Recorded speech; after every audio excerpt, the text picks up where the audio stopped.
And we're live on a Thursday night at 9 o'clock, the Handicap Rugby Chat that matters. Well, you're going to see a couple of familiar faces on the screen, although some of our newer viewers may not recognize the one at the bottom. So let's go straight down to him. It's the man himself, Couch Critic. Couch, welcome back to the show, mate. I think you, myself, Gavin, and Henrik started this whole show, but back in about 2018, I'd say it was. How you keeping, first of all, and how's your show going? I know you've got your Afrikaans show as well that goes on. How's that doing? No, I'm good. Thanks, Brent. Yeah, nice being here. And excuse the English. I might take 5 minutes or so just to start getting back into it after doing the Afrikaans one. So there's going to be a lot of ja and lekkers happening at the start. But I was actually surprised. I thought I had another 30 seconds. I haven't been on for this long. I thought you had an intro running. I was like, okay, where's the intro? It's just straight live. So things are different, Brent. But no, I also thought today it'd be if we had Hendrik back there, then it really would have been the originals, yeah. Well, we'll see if he pops into the comments. And at the top there, as I say, he was kind of the guy who he didn't start the live show, but it was his videos that kind of prompted the idea of getting into the live show, and that was the Oracle. We used to call him Oracle Rugby. These days we call him Oracle Cricket. And Oracle, before you say a word, I'm going to make a rule on this show because you both love your cricket. We're going to talk about that at the end. We will talk cricket at the end, but let's talk rugby first. How are you, mate?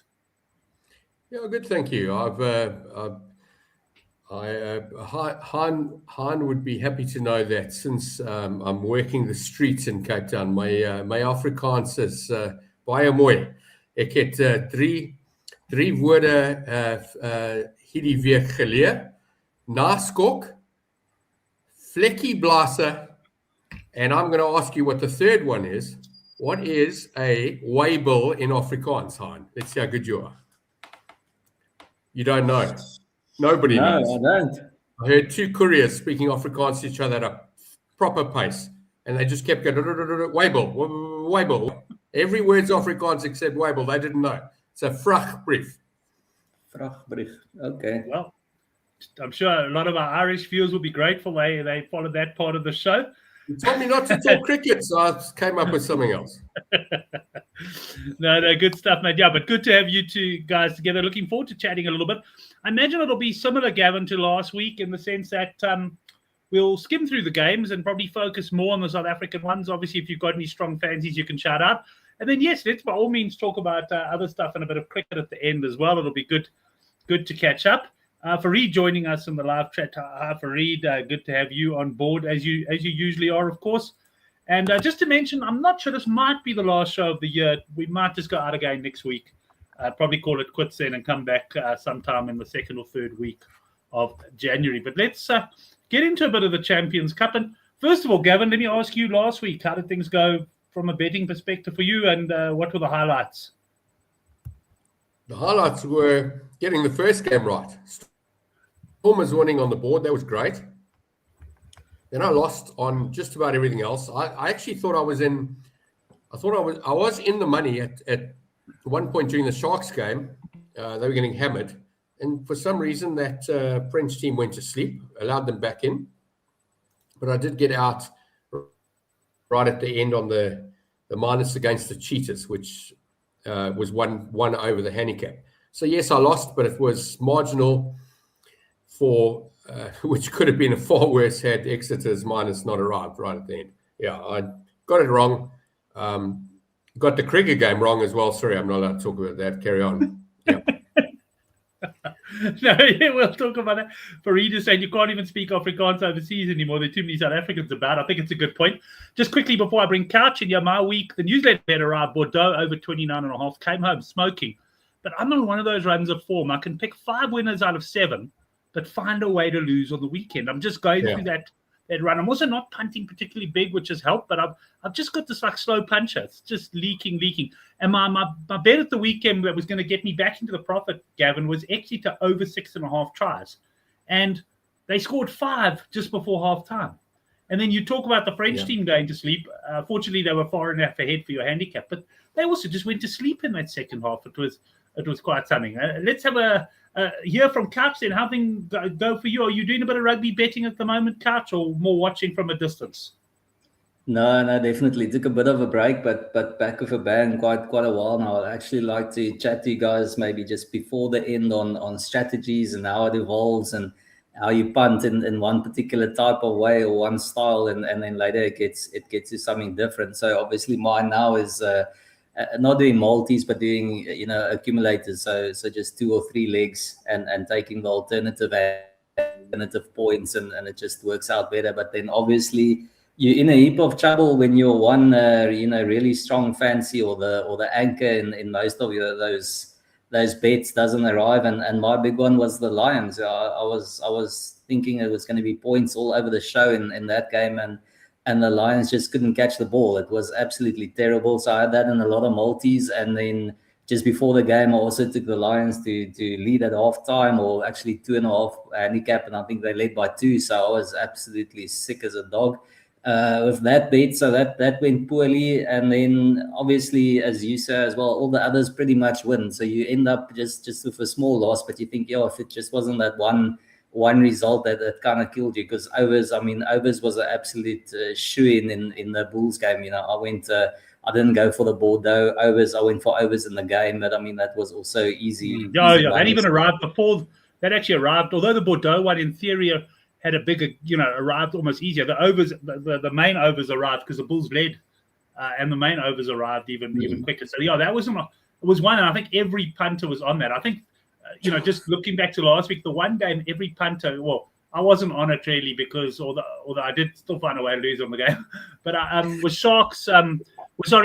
Toulouse. They were back from -26 to -48.5. And Gavin touched on the game now, Couch. There was a point there where it looked like, it was 28-0. I was on Toulouse also over 8.5 tries. I can't remember exactly what, but it looked almost certain that it was going to arrive. And then they went to sleep, and there was a point there where it looked like even the -26 backers were going to lose. The Sharks were on the attack. I think they were about 14 points or 12 points down. And then, a couple of mistakes, and all of a sudden they conceded a few. But that would have been a massive result for the bookies if the Sharks had stayed closer. As it was, the early birds got the worm, but the guys who got on late were beaten in that one. You have any major interest there?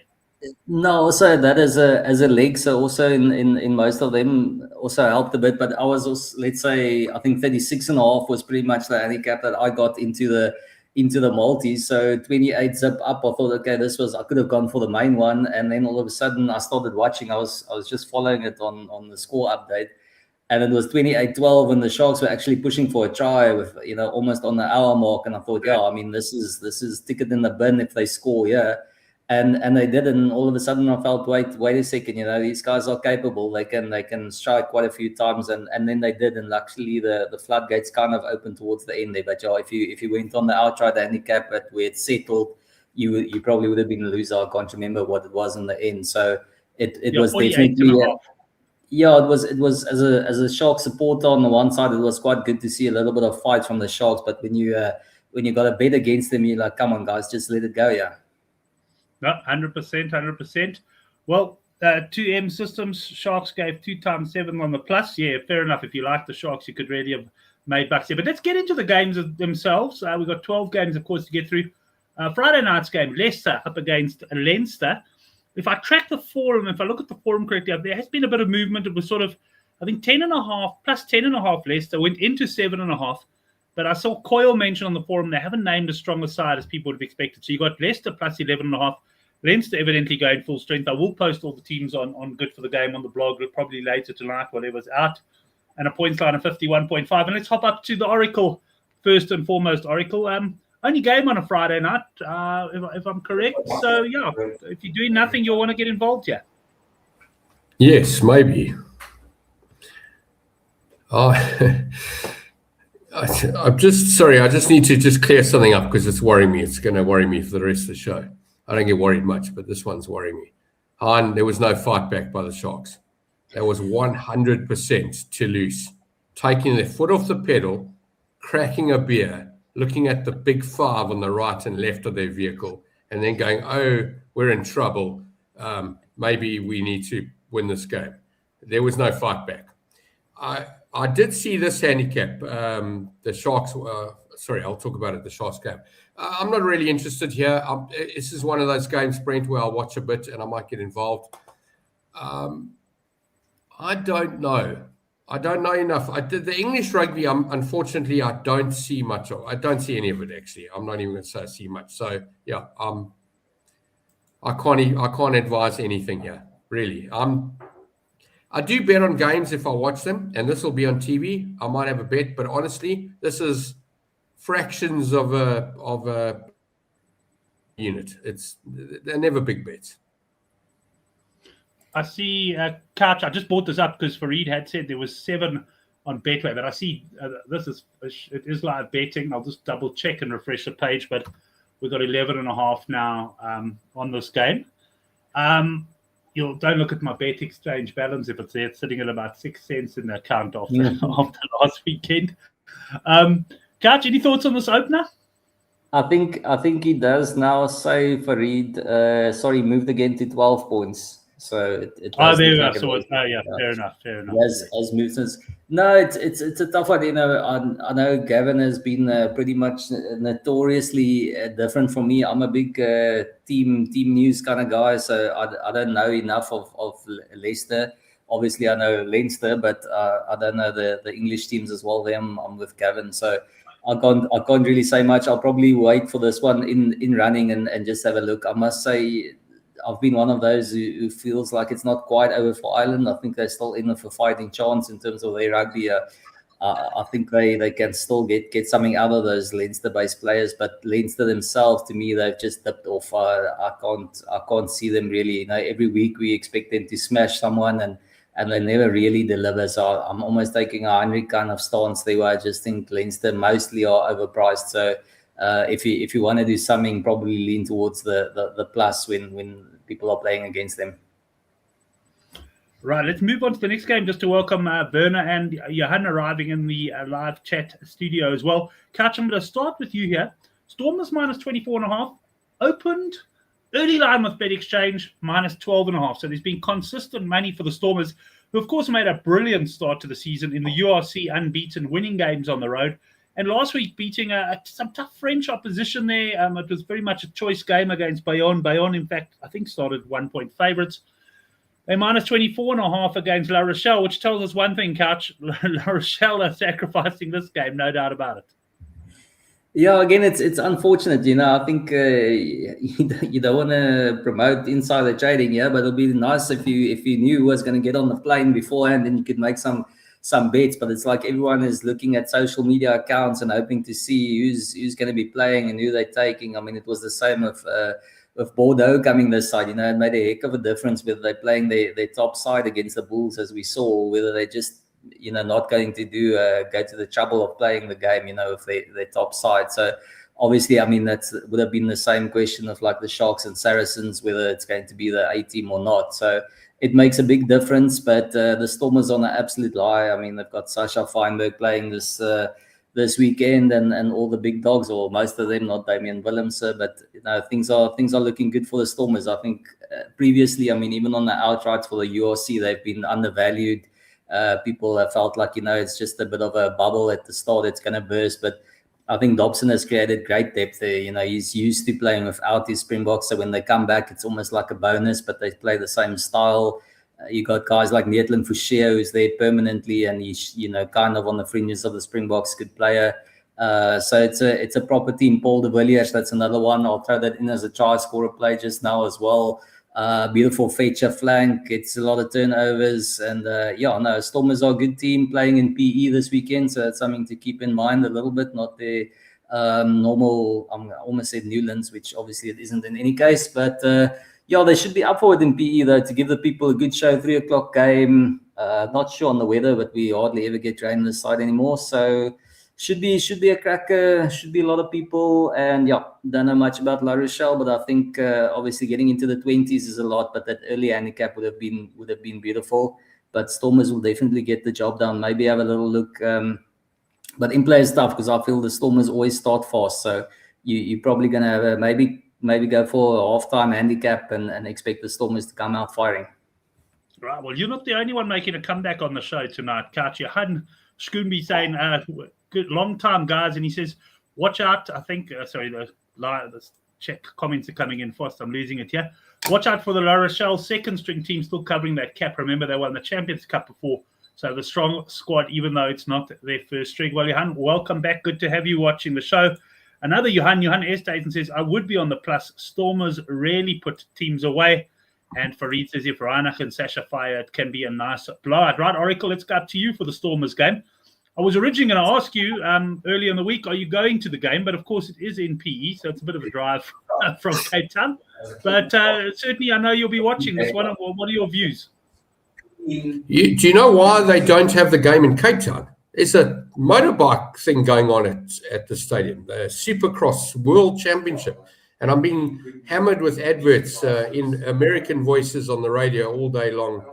I don't know. Anyway, I think last year or the year before, they went and played in Port Elizabeth, Gqeberha.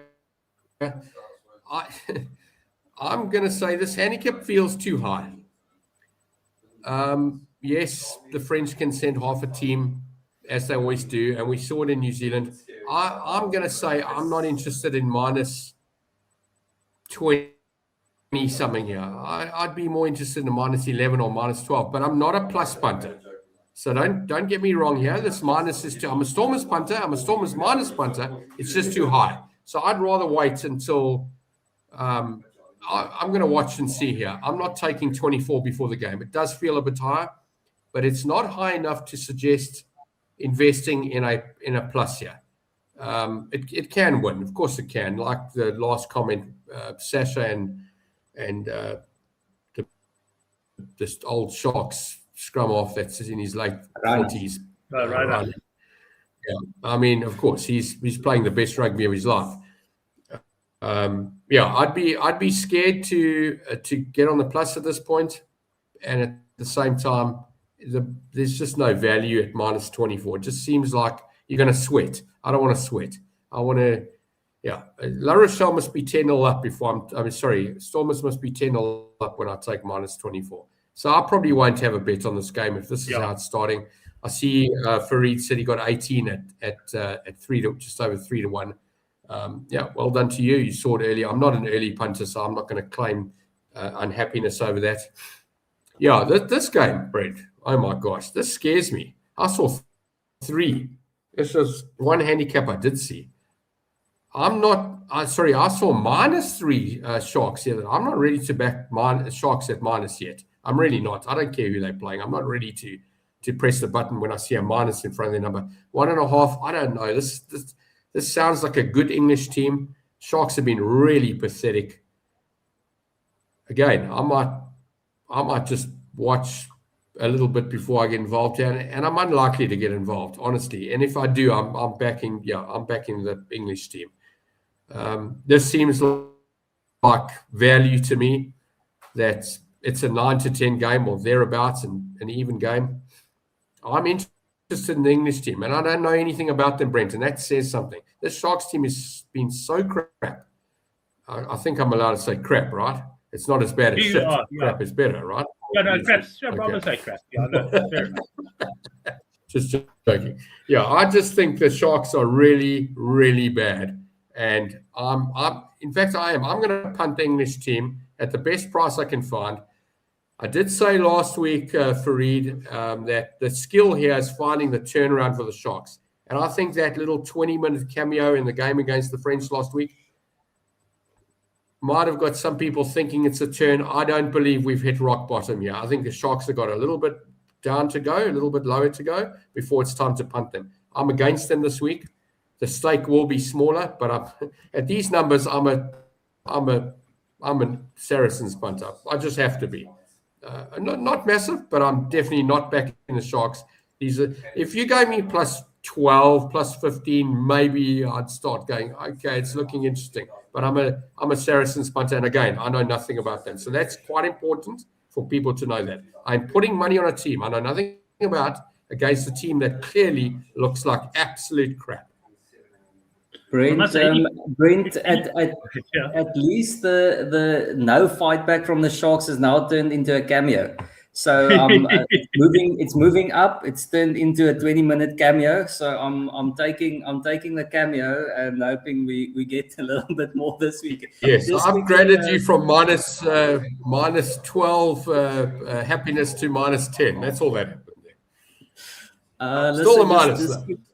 Quickly back to the Stormers, Brent. I was talking about a try scorer. I know a lot of people think it's absolute luck and obviously a lot involved, but just one on something that I note with the Stormers is on their line-out move. Obviously, hookers have become extremely cheap. It's a great time to be alive. Hookers are cheap, but they actually play a different move. The Stormers, where the number 6 flank often is the first guy to slot in. So he gets in the boot, as they call it. So Paul de Villiers is often a good price. I mean, he scored the last try this past weekend. He scored a few tries this season thus far. So at a good price, probably get around 24-1 on him to score the first try. I like that one. As I said, it's kind of their line-out move too.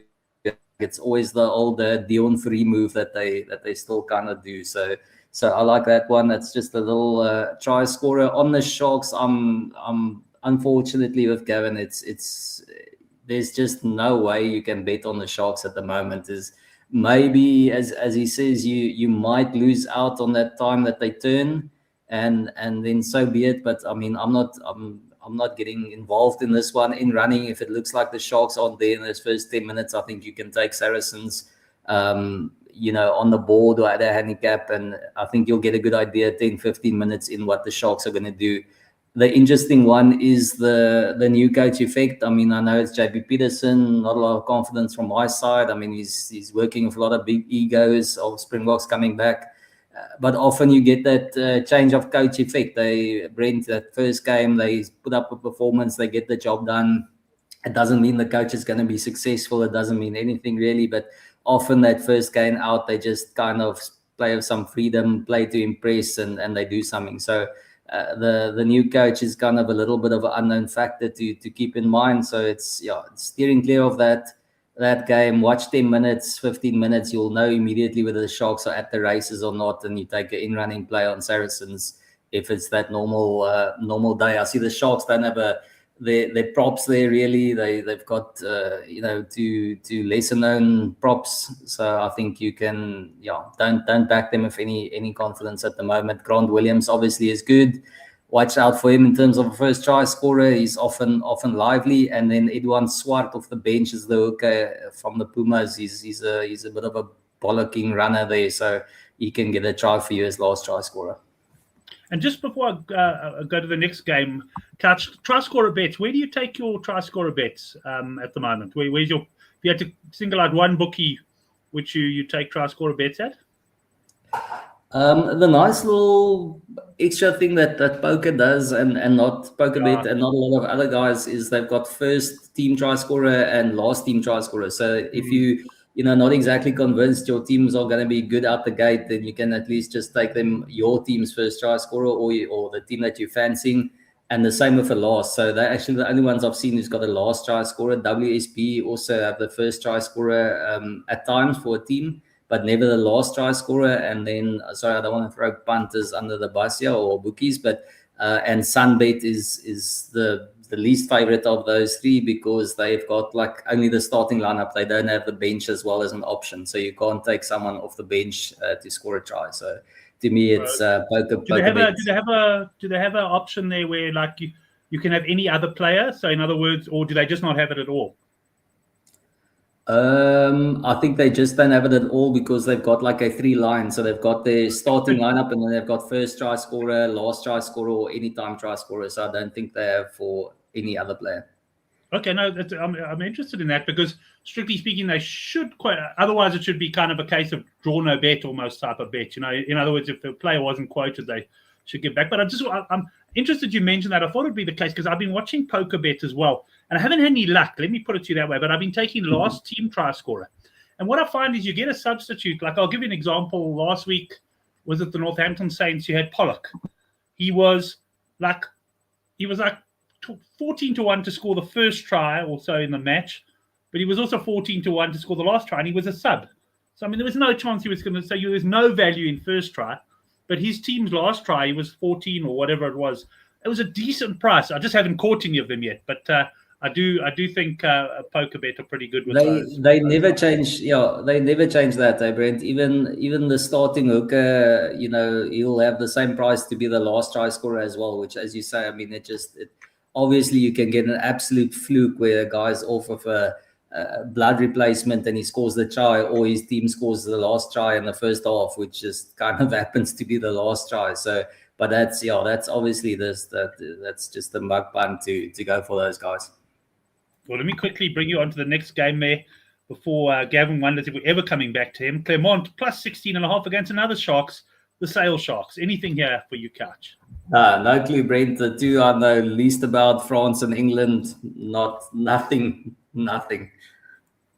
Okay, excellent. Because I've got to say, StreamYard, the who I stream through, and I mean they've been pretty good over the years. I got a thing today saying that my subscription, they've identified that I should be on a business subscription. And if I don't do anything by the 10th of January, my subscription's going up to $289 a month, okay? I mean, good Lord, you must be joking. I do an hour show a week, and they come up with rubbish like that. And they've got the stupid timer thing on the banners now.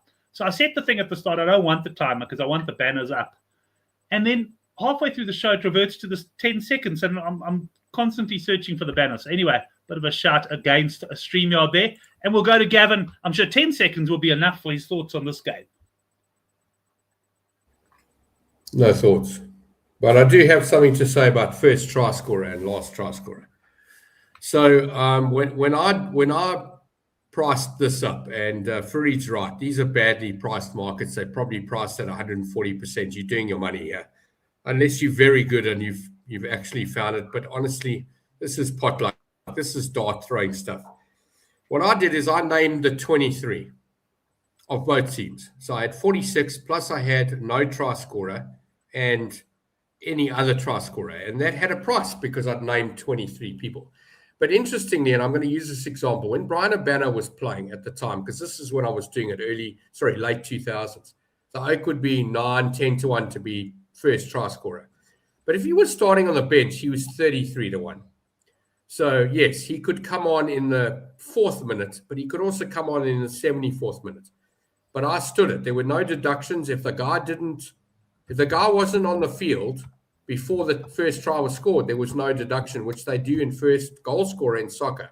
So if you've punted Brian Abana in that example at 33 to 1, you can't say, well, sorry, I want my money back because the first try was scored before I came on the field. So I changed the rules a bit, and I don't really see bookmakers doing that today. And I think that's the right way to do it. And in soccer, I would encourage, instead of having 24 people to score the first goal, put down the team list that's going to be playing, including the 3 guys on the bench, and make a price for them. Fixed price. And bet at 110 or 115% at most. This 140, you want directions at the police station because that's theft. I'll help you. And that's actually why I think, Couch, you and I both found our way towards certain markets on PokerBet, because maybe the whole market percentage is not perhaps correct or is where we would want to see it. But because of the way it's priced up, that last try scorer play offers that, strictly speaking, if a guy like Pollock is 14 to 1 and he's going to be on the field at the end and there's only 15 players, it's a good price about a regular try scorer. But I take Gavin's points there and for each point. Johannes pointing out a typo, sorry guys, on the Clermont handicap. They should have been minus. And we'll get Gavin going on the next game in a sec. I'll just have a look. Johan saying Sale potentially sending a second string side. So Clermont are big favourites there. Mad Dog odds, I like this. Bench players score roughly 27.8%. Now, if he says 27.8% roughly, I'd hate to see him when he's been specific. But anyway. Exactly. You can't use the word roughly if you're going to the second digit or that's second decimal. He loves roughly 30 would be about right. I just want to say in the last comment, he said, I'm going to share the cost of your streaming. Share your profits with me, Brent, and we'll share the cost of the streaming. Gavin, I do share my profits. How much did I give you last month? 0. Exactly. Move on. That's all my profits. You don't see these sponsors on this show. I'm on the plus for sales, says Fareed. Solid bet of the weekend. Right, Gav, we're going to stick with you. I want to quickly make sure I've got this cap right. Yes, I do. There's 35.5 in places, but 37.5 at BetX, where I took the line just before the show came on. And Gav, yeah, Bordeaux, very good performance against the Bulls last week. This looks like it's going to be a runaway win. I don't know. 37.5 sounds too much for that. I mean, I can't believe I'm saying this about the Welsh team. It does a little bit too much. Sure, they can be pumped, but I'm probably a plus punter. Yeah, I haven't had a proper look at it, but that does seem too high for me. And again, these games, these Champions Cup games, I actually don't know how well I've done over the years, Brent. It's not something I invest a lot in. I'm a Scarlets punter here at 37. Just seems too high. Not a lot, but just seems too high. So, I see there was 32.5, so there has been a movement for Bordeaux. I must admit, Couch, one of those games where you'd be very nervous back in the plus, I think. And I'm very impressed with Bordeaux. I mean, I think they're the defending champs, if I'm not mistaken, and I'll give them a very strong chance of winning this title again. I think they've got an absolutely superb team. I did see somewhere they might rest a few internationals. I don't know how true that was. I saw it. I can't remember where I saw it, either on X or on the forum. What do you think of this game, though? You can't go for the Welsh, surely. No, you absolutely cannot go for the Welsh. They are horrendous. And I mean, I'm not sure actually if Scarlets play next week. I know there's URC games next week. I don't know if Scarlets are in action, so maybe they'll be looking at that.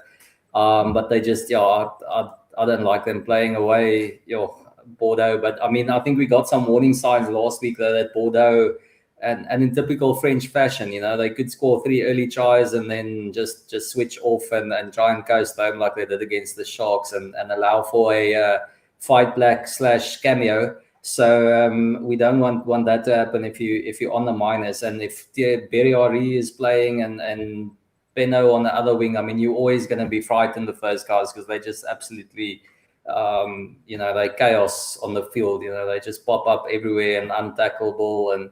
But I'll stay away from this one. If you want to do something, or if I want to do something, I'll probably look at a halftime cap and take Bordeaux to get the job done early, and then they might switch off. I don't want to be interested in the 70th minute with the handicap or the lead on 33, 34 points, and you're tense about which way this last try is going to go. That's not where I want to be. Right, the next game, Couch, I'm going to bring you on is actually very interesting. And the reason I say that is I've got 2 websites open that I'm looking at here. And BetExchange have Munster minus 17.5. And PokerBet have Munster minus 21.5 against Gloucester. So imagine that gap will close one way or another pretty quickly. I'll be straight with you. I don't know which one's right and which one's wrong. But any views on this game? No, not much. Again, I mean, we probably know Munster better at this stage than what we know from Gloucester. I can't think they're going to be offering too much. The Poms, Munster in good, decent nick, but again, 17.5 is getting on the high side. So I'll probably include it as one of the legs in a couple to be a slightly less or lower minus on Munster. I think they'll definitely get the job done. It's just a case of whether they're going to cover 17.5 or not. So tentative one on Munster to include in some multis, but at 17.5 it gets a bit tough. But I'm impressed with Munster and the way they're playing rugby at the moment. Gavin? I don't have anything on this game, but I will go with Johan Scooby there and actually say that if you can find a bookmaker who'll give you close to 50-1 for Scarlets to win the game, you can put a coin on that, because that's going to be a massive price. He's right. I mean, that's the game. Correct. These results tell you something. They're subconscious. You can't see that and go 37. What's going on here? I don't know. Not against those dodgy French who will field half a team and leave the rest in the hotel. I don't know. Yeah, I've just increased my stake by double, and it was small, so it's still small, but it's bigger than small. Not quite medium, still if small, that makes bigger sense. than small. But that's an oracleism for you. I think we should coin that phrase. Oracleism, I like that. You've coined a new phrase. That's it, right? For Rita and Munster, the classic 1-7 winner. Right, Gav, let's stay Nothing. with you. Absolutely nothing on this game. Really, nothing. Watch a bit. I thought you were already talking on the next game. No.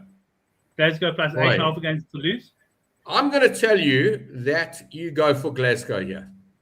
After what I saw, and I don't care how many this Toulouse team was very good. They started off well. They had all the French stars, but they went to sleep. And they were on sleeping pills. I'm going to tell you at plus 8, I'm getting.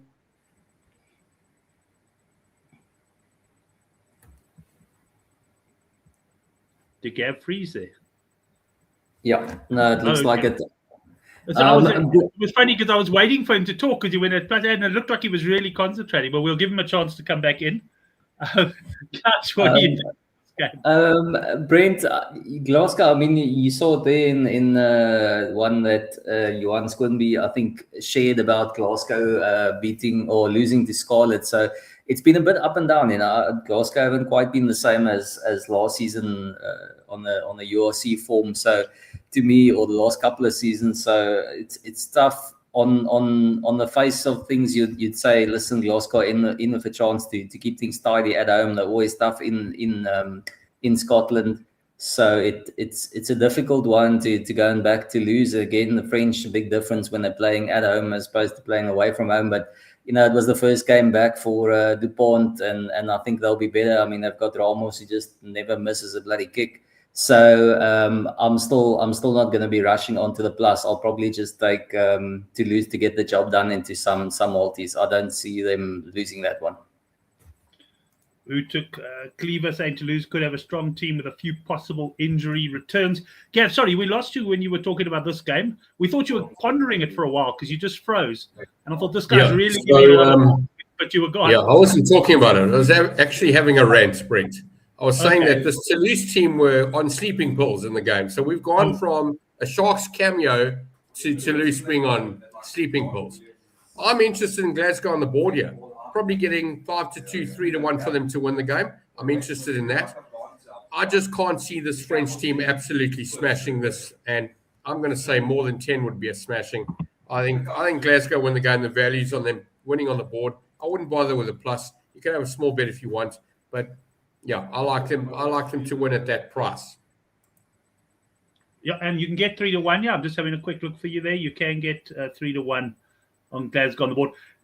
Typical of my form last week, it was actually involving Edinburgh. The last games were coming up, and I fancied Edinburgh on the board, and then I saw the Exeter tries overs, and of course I chose that one, only to switch channels and see Edinburgh winning the game convincingly against Toulouse. Right, let's have a look. What's the next game? I did get your opinion on that one, so we'll stick with Gav for the next one. This is Harlequins up against Bayonne. I'll tell you now if there's been any significant moves. There was 17.5 Harlequins. It went up to 21.5. Seems to have come back down. Gavin, French team away from home. Is this a game where you say it's Harlequins or no bet? This is this Bayonne. They played. Who did they play last week? They played the Stormers. Stormers at home. Yeah, they have to win. They have to come back.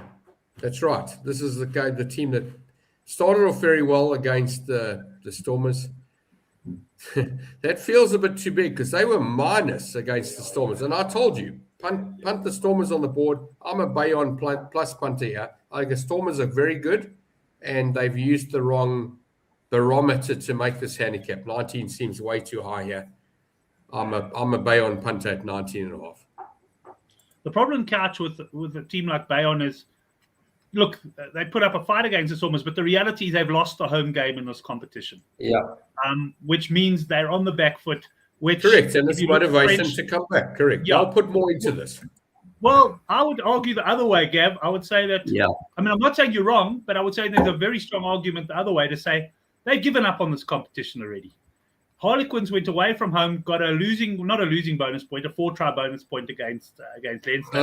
This is their game they're going to be going for. I agree. I'm out. I'm not on. You pointed out a very important point here. The French will give up easily. I'm out of this game. You're 100% right. This could be anything. I'm not involved. Right. Yeah, I think that's the important thing of the Champions Cup. It's such a short round in that pool kind of stage, and if you don't win your home game, and especially the French, if a France team, can't win at home, they're not going to go to England and go and upset the apple cart. I don't think Harlequins will be keen to win at home at the Stoop or wherever it is. I think they'll win that one. And probably I'll go for that handicap as well. I think Bayonne, as people have said there, they'll probably rest some players, give it up the ghost. Harlequins take this one. Right, I'm going to stay with you. We're on to, Harlequins is also a Sunday game. We've actually got quite a few Sunday games here. And Cast, -3.5 against Edinburgh. And I didn't watch them in action last weekend. I did see Edinburgh pull up the upset win at home. There is -5.5 at PokerBet and -3.5 at BetExchange. So a bit of a difference of opinion. Anything here for you, Kach? Edinburgh, we know better. French team at home. Yeah, I don't know. The French are a fickle bunch. I struggle calling them. Edinburgh, usually what I like of them is they keep it tidy. So I'll probably take like the extended handicap and include that for Edinburgh. As soon as I see the team, obviously, at least with Edinburgh, I know if I see a good Edinburgh team or not. So if I see a decent team, I'll take an alternative plus 7.5, plus 10.5. Throw that into some multis. I think Cast will probably cast the net wide and get the job done, but I think Edinburgh will keep it tidy. Right. Gavin, did I even ask you on this game? So there's so many games I'm getting mixed up. I don't think I may ask you on this one. Any thoughts? No, just off the bat, it does seem like I like Edinburgh, and I do agree with the last comment. The French, they don't really take this seriously until they've won 2 games. And I go back to what you just said, in the last game. The Oaks lost their first home game, they're out. You're right. And what Fareed said, I agree with this. These are dangerous games to get involved in. You've got to look at this and say, where's the motivation? I mean, Jake White came out, I think, 2 years ago and said, if we South African teams want to be serious rugby contenders, we need squads of 60, and we need to work out where we're taking, which games you're taking seriously and which ones we aren't. I don't know. I'm a Scottish punter here. I think that's a bit of value, 16-10, maybe 15-10, to win the game. Yeah, I'm an Edinburgh punter in this match. But again, small, watch a bit, don't get involved too much. Nothing, I don't know. Yeah, the French at home against Bath, I don't know. I don't know anything about these two at the moment. So nothing for me here. So, Kach, Bath, I think I didn't get to watch them in action last week, but I think they had a good win, if I remember correctly. And Toulon, of course, losing to Edinburgh away, maybe in a way when, as much as we said, if you lose on the road, you lose at home, you almost got. If you lose on the road, it's still salvageable. And I guess a lot will depend on their motivation, but bookies make this a choice game. Yeah, not the type of game you want to win to keep yourself in the competition. Bath is a serious team. They got all the Thomas the Tank playing there, scoring tries for fun. So I think Bath will give them a proper fight. But Toulon under pressure, they don't take losses well there.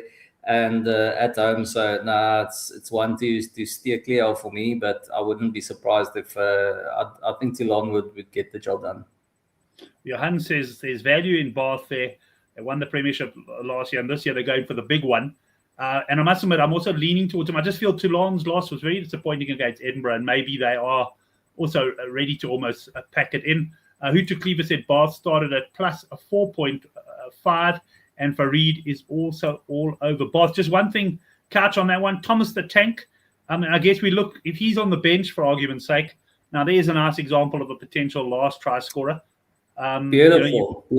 He scores. I mean, if the bookies are, that's the point that we try to make there is if the bookies are just using algorithms based on positions, not on track record, and linking someone up as a prop and giving a prop price, which is a 40-1 to score a try, then you got to grab it in terms of Thomas the Toy, who scores every second game pretty much in the Prem. So that's a value punt. Right, seems like everyone kind of united on Bath here as being the value away to Toulon. I'm going to move on to the next game. It involves the South African side, and it's the Saints against the Bulls. Now, the Bulls, of course, we've been speaking about French teams losing at home and Ugan. Now, the Bulls did lose at home to obviously one of the top sides. And this game, by the squad they've sent over Couch, they're not throwing in the towel. They're under a lot of pressure, though. And this game, very, very important for them. You've got a Northampton team who, in the end, won, I think, by 8 points last week. They came away to win quite well after looking under pressure at one point. There was minus 21.5. Let me just double check that. I'm pretty sure I saw Saints at minus 21.5 early in the week. Let's go down until I finally see. Yeah, 21.5. They opened against the Bulls.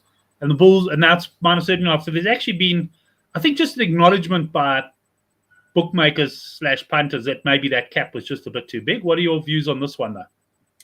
No, they've definitely not given up. Sorry, I just saw Mad Dog checking the price on Thomas du Toit. Even 25-1 is still a good price, by the way, because he's pretty much scoring like a hooker.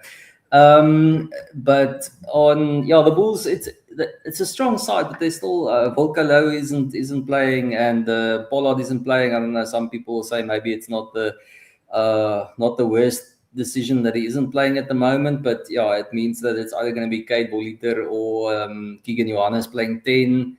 I don't know. Just at the moment, there's zero defense. I don't know who Ackerman has hired as the defense coach, but I don't know what he's doing at the moment. He's playing PlayStation and not coaching rugby, because they are absolutely sucking on defense, and Northampton will run them to sheds. There's absolutely no doubt about it. I mean, again, at the moment, every game the Bulls are in, I'm backing overs rather. It feels like it's the safest one in case the Bulls do fire and get the job done. But yeah, I think Northampton should. I mean, away from home, the Bulls aren't the same as well. So no, Northampton Saints probably to cover that. And again, I'll probably take the first half handicap there. Northampton to come out firing, Bulls try and find their feet away from home. The Afrikaans boys, they don't like all the English around them. It's gonna be a hard, tough slog for the Bulls. Yeah, and Northampton, I was on the over 32.5, which arrived late last week, but they just look a side full of tries. And if the Bulls do have a bit of an off day defensively, as you say, Northampton Saints can certainly put them to the swords. They don't need an off. It's not about an off day. They've been off the whole month. They need a very, very on day to try and contain anyone. I think they're averaging 6 tries shipped at the moment in the last 3 games, so they're very poor. Okay, no, 100%. And I mean, the points have been flowing at Loftus certainly over the last few weeks. I'd be interested to see. Of course, guys, I'm going to actually look at all the weather tonight and post the links on the blog on Good for the Game. I haven't had a chance to look yet this week. I must say I've been pretty exhausted this week. I'm going to show you something here quickly. This pic was snapped of me earlier this evening from my daughter.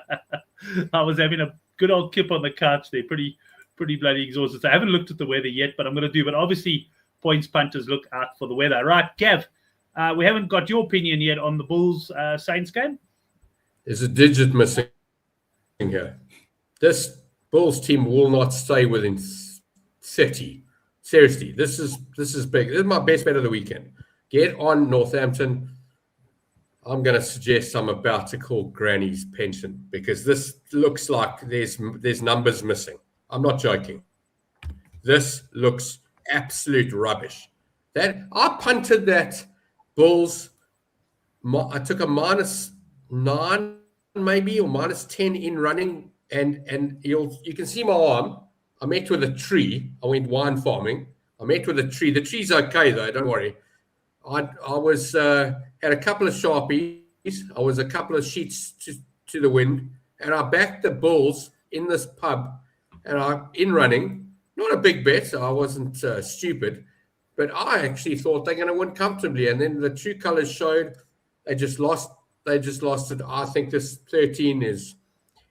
Had the Bulls won the game, this would have been 3. And I don't think it's enough. It should be 23. Honestly, they got the wrong first digit. I'm a Saints, and again go back to what I said earlier. I know nothing about this team. The Bulls going to England after what they did last week. No, I'm a I'm a Northampton Saints minus punter, and I'm very happy to be. And I'll have a bigger. This is my best bet of the week. Confidence there from the Oracle. I also like the Saints. I must have been leaning very much in their direction. Was this interesting? You mentioned backing the Bulls in running on that last week.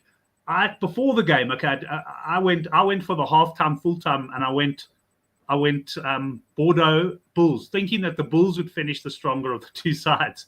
And in actual fact, it went the other way around. It was Bulls Bordeaux. So yeah, it went the opposite to what I was expecting.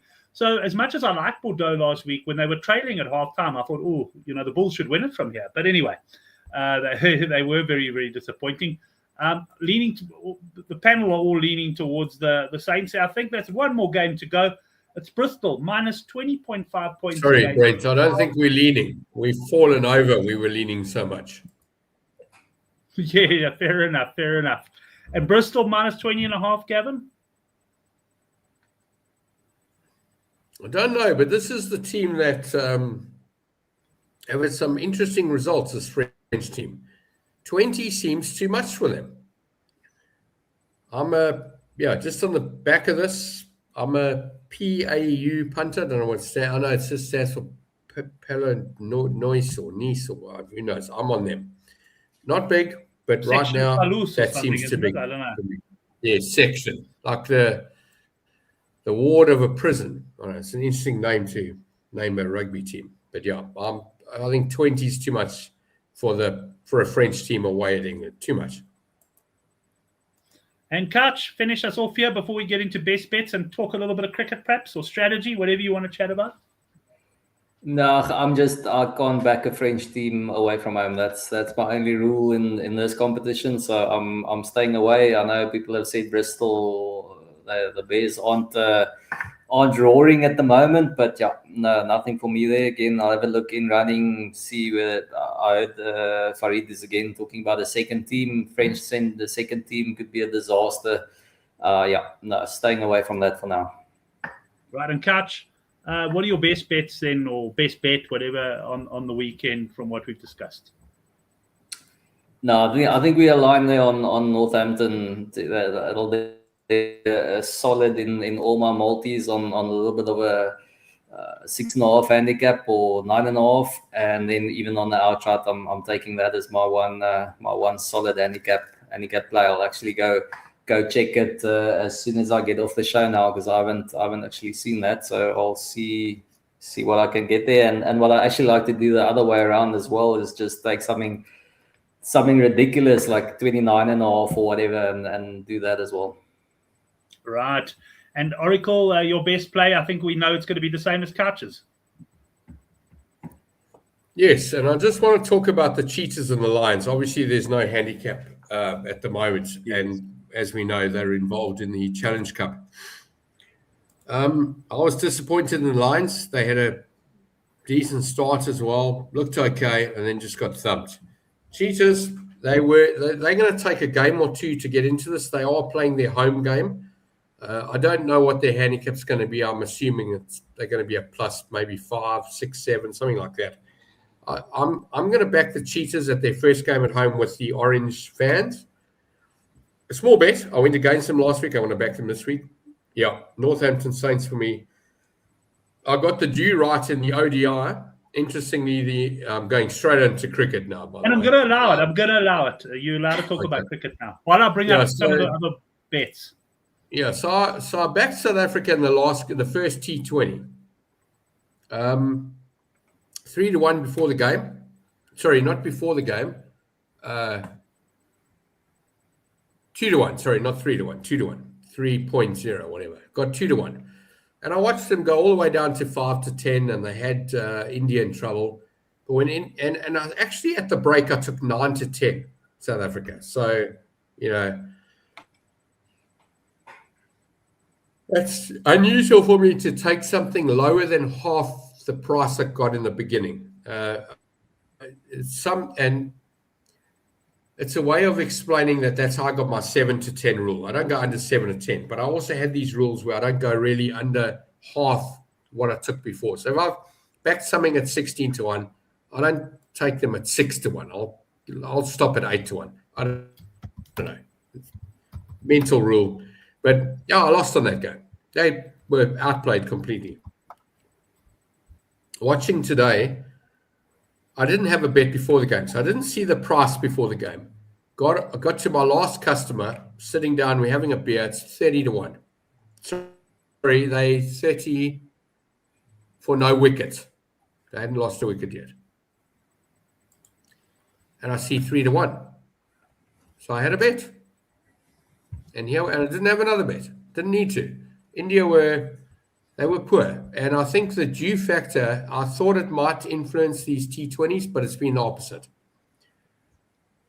But seeing the people in the crowds, Brent and Han for that matter, Oracle Cricket, actually wearing jackets. It is so cold over there. This is winter in India. This is not summer. This is winter in India. And we are playing a summer sport. This is unprecedented. We haven't played games like this. We play them here. Why aren't they playing in South Africa this time? Anyway, I just think that they starting off at 4-10, 18-10, India, and they have no idea. It's a T2. It's a coin flip at this point. These teams are well matched, and you're getting value on South Africa. And I'm sorry if I'm getting over 12-10 South Africa before they've bowled a ball, before they've had after the toss, before the ball, I'm interested. I think you're going to make money. We've got 3 more games before next week. I'm a South African punter here. They're good enough. They've got the confidence. I mean, you saw how upset Janssen was when he dropped that catch there. Not that it made any difference in the match, but he was really upset. This is a passionate South African team we have not seen since the Hansie Cronje era of the late 90s, where they were passionate and they were favourites going into a World Cup at the time. I just think this team, it's gelling. I think you want to offer me a big price in South Africa, I'm punting them. Okay. Not taking India at 5-10. Not interested. And Couch, I mean, there's been the one thing about this cricket, particularly the T20s, is the price fluctuations. And like Gavin said, taking the 3-1 in running there. What have you been doing on the cricketing front? Any thoughts on the remainder of the series? Yeah, I think the caveat there to start with is that I absolutely love cricket, but if I had to do that spreadsheet and check the betting, it's been an absolute money pit for me. I can't help myself. I pull the trigger. I'm like I think I'm like I used to be, and that's why I wanted to talk strategy. But we can do that maybe on a different show. Is being a buyer being a buyer and being a seller, and I think it's human nature to almost be a buyer. It's you want to do the nice things, the good things, the enjoyable ones. So it was always going overs and runs. So I mean, I remember spread betting and going on AB de Villiers, and I think I won like 1K, and I was over the moon. It was my biggest win, and I think I lost subsequently 4 or 5 punts and never spread bet again.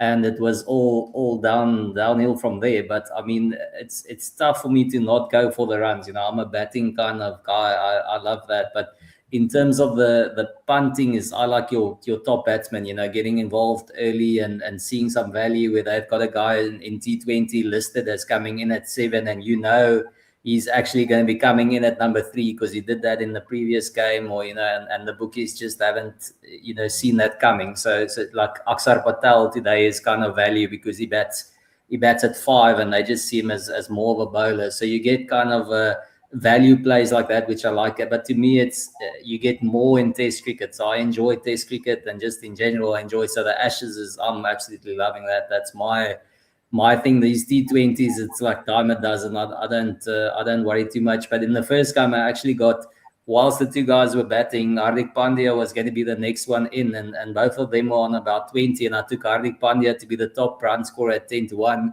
and he came in and smashed the 50 and won me the bet. So I think I found like a little bit of a market there, but not a lot of bookies have it where you can take the top batsman in running. So it's nice because again they back the guys who are in, expecting them to go on, and they've got this 20 run head start. But if a quick wicket falls, then all of a sudden you in the running. So even in the Test, I might take it when someone's on 30 or 40, then all of a sudden that guy is odds on to be the top run scorer. But if you take the 2 wickets further guy to be the top run scorer, you get an excellent price, and he's often in the running. So those kind of things I enjoy. And then obviously, like Indian pitch, they expect it to be spin friendly, but you think, okay, you've read all the previews and it's actually going to be seamer friendly at the start. So take Bumrah to be the top bowler in the first innings, and you can actually get him at a good price where you shouldn't, because he's head and shoulders the best bowler in his team. So yeah, no, little things like that. Marco Jansen, when you all of a sudden see he's picking up form like now off the bat. I mean, Marco Jansen is now an excellent pick as a top batsman. If South Africa do struggle, then all of a sudden he comes in, it's a 30 or 40 and wins the market for you at 20-1. So yeah, don't want to bore everyone out there in the chat and watching, but that's the kind of things I enjoy in the cricket. You're not boring them, Han, and I'll say one thing. So what you're talking about is quite interesting. I believe the algorithms are 5 to 7 games behind us. So you got a guy like Jansen. The algorithms don't know about Jansen yet. I'm not joking. They do not know. For the next 3 or 4 games, they have no idea what he's going to do because they need more information. What you're talking about, and I used to love this, was the clubhouse leader in golf on a Sunday. The guy posts, he's in the clubhouse, he's got -17. There's a couple of oaks out there on -18 and 19. But he's the clubhouse leader. He's finished. His number's posted. And you're getting him at 50-1 in running, 100-1 in running, because they're expecting these guys to get, finish on -22. And then suddenly somebody's WhatsApped him and he's on the practice tee and he's hitting a few balls because he's now back in the race. And he's no longer 50-1 or 20-1. He's 5-2 or 18-10 or even 7-10. So I agree. If you can read the game, you must remember that Jansen goes and hits 5 or 6 30s and T20s or 4 out of 7 50s in the next ODIs. The algorithm's caught up. You're not making money anymore. So I agree with you. If you can read this game better than the computer, and again, you've got a small window. Take it. Don't, you just, they're badly priced, but if you can, there's going to be one winner. There's going to be one wrong priced player. And if you can find him, go for it. Yeah, I agree. I don't get involved in those because they are badly priced. But if you've got an edge over it, go for it. But seriously, 120, 125, I've got no interest. I mean, I worked with the Irish a couple of years ago, and they, in their head, and this is like, I didn't really see it in bookmakers in South Africa, but the European bookmakers, for every participant, they want to add 2%. So they got 50 oaks playing, and they want to go 200%. I'm going, it doesn't work like that. Like, you're building in a margin to protect yourself from an apocalypse of good punters. What are you doing? You're going to lose business. They're going to go somewhere else. I don't know. I don't see that mindset. At some point, you've got to stop and say, this is the line where I'm not going to rob my punters and I'm going to show a fair price.